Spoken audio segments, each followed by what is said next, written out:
Hi friends, welcome back to Karuna's cooking channel. ఇప్పుడు మామిడికాయల season కాబట్టి పచ్చి మామిడికాయ ఇంకా కొబ్బరి కాంబినేషన్లో రోటి పచ్చడి తయారు చేసుకుందాము. టేస్ట్ చాలా బాగుంటుంది. వేడి వేడి అన్నంలోకి నెయ్యి వేసుకుని తింటే చాలా బాగుంటుంది. కరుణాస్ కుకింగ్ ఛానల్లో రోటి పచ్చళ్ళు చాలానే పోస్ట్ చేశాను. ఇంట్రెస్ట్ ఉంటే ట్రై చేసి చూడండి. వీడియోని ఫస్ట్ టైం చూస్తున్నట్టయితే కరుణాస్ కుకింగ్ ఛానల్ని సబ్స్క్రైబ్ చేసుకోవడం మర్చిపోకండి. ముందుగా ప్యాన్లోకి పావు కప్పు నూనెని వేడి చేసుకుని 1 టేబుల్ స్పూన్ ఆవాలు, 1 టేబుల్ స్పూన్ జీలకర్ర, 1 టేబుల్ స్పూన్ ధనియాలు, 1 పావు టీ స్పూన్ మెంతులు వేసుకుని దోరగా వేయించుకోవాలి. నూనె ఎక్కువగా వాడము అనుకుంటే 2 టేబుల్ స్పూన్ల నూనెలో కూడా వేయించుకోవచ్చు. దోరగా వేగిన పోపుని నూనెలోంచి తీసేసుకోవాలి. ఇప్పుడు అదే నూనెలో 12 వరకు ఎండుమిరపకాయలని 2 ముక్కల కింద తుంచుకుని వేసుకుని వేయించుకోవాలి.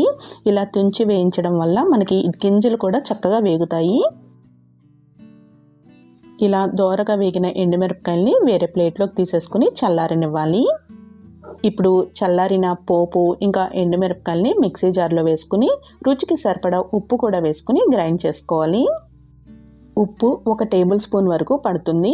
ఒకవేళ సరిపోకపోతే తర్వాత యాడ్ చేసుకోవచ్చు. దీనిలో కొబ్బరి ఇంకా మామిడికాయ కూడా వేస్తాం కాబట్టి ఆ మాత్రం ఉప్పు పడుతుంది.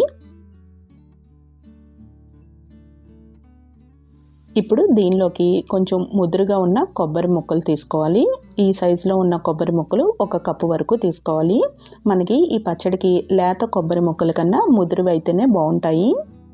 ఇంకా దీనిలోకి ఒక చిన్న నిమ్మకాయ సైజు చింతపండు కూడా వేసుకోవాలి. మామిడికాయ ముక్కలు వేసినా కానీ చింతపండు కూడా వేస్తే అది వేరే టేస్ట్ వస్తుంది. 6-7 వెల్లుల్లి రెమ్మలు కొంచెం చిన్నగా దంచుకుని వేసుకుంటే చక్కగా నలుగుతాయి. వీటన్నిటిని కూడా మళ్ళీ ఒకసారి గ్రైండ్ చేసేసుకోవాలి. ఇప్పుడు దీనిలోకి 1 టీ స్పూన్ వరకు కారం వేసుకోవాలి. ఎండుమిరపకాయలు వేసినా కానీ కారం వేసుకుంటే ఆ టేస్ట్ బాగుంటుంది. ఇప్పుడు పచ్చి మామిడికాయ పుల్లగా ఉన్నది తీసుకుని ఇలా చిన్న సైజులో ముక్కలు కట్ చేసుకుని తొక్కతో సహా వేసుకోవాలి.